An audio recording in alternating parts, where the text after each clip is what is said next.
Providence Television International, the game changer, taking you to the outer limits of television.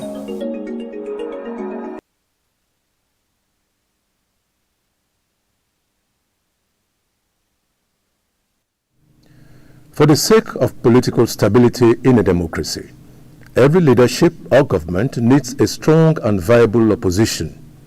A lot of democratic theories have said, and they are right, that the principle of legitimate political opposition is one of the most fundamental components of liberal democracy.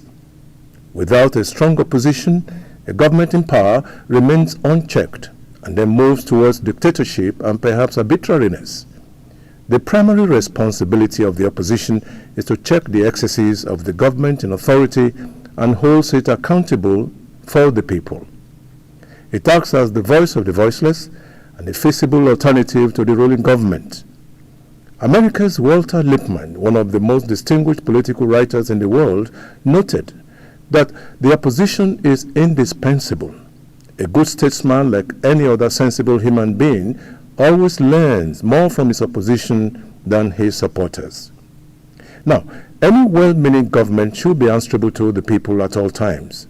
Where they are not, the opposition sides with the citizens to beam the searchlight on government activities, providing fresh ideas and policies when necessary. There is no reason whatsoever for any sitting government to be apprehensive of the opposition. Interestingly, many great leaders are never scared of the opposition. In fact, the opposition energizes them. It awakens them to the niceties of good governance and propels them towards the proper mobilization of their thoughts and energy. In a sense, the opposition has to critically listen to the genuine demands of the citizens and thereafter stimulate government's attention for the purpose of solving problems as they relate to effective leadership and service delivery. Therefore, what any government needs is a constructive opposition as against a destructive opposition. A constructive opposition will dwell more on dialogue and interface with critical stakeholders as a means of solving matters of national interest. On the other hand, a destructive opposition exists to condemn everything that a ruling administration stands for. This is hardly good for the deepening of democracy and may in fact lead to chaos, especially in an environment like Nigeria, where the electorate is largely literate and motivated by aggressive ethnic chauvinism. By and large, every political leader must appreciate the value and the fine points of criticism in the art of government. He must learn from those on the other side of the divide, ennobled in the process by having the courage and the candor to concede.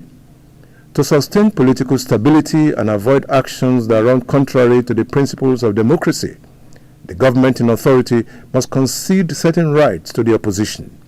One of them is that the opposition should be free to operate without shackles on important issues such as freedom of association, speech, assembly, and equality before the law.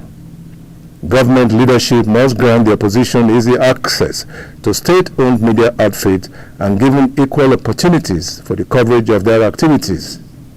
In all, political stability is made lustrous by a strong opposition that is patently driven by the best of intentions and popular goodwill.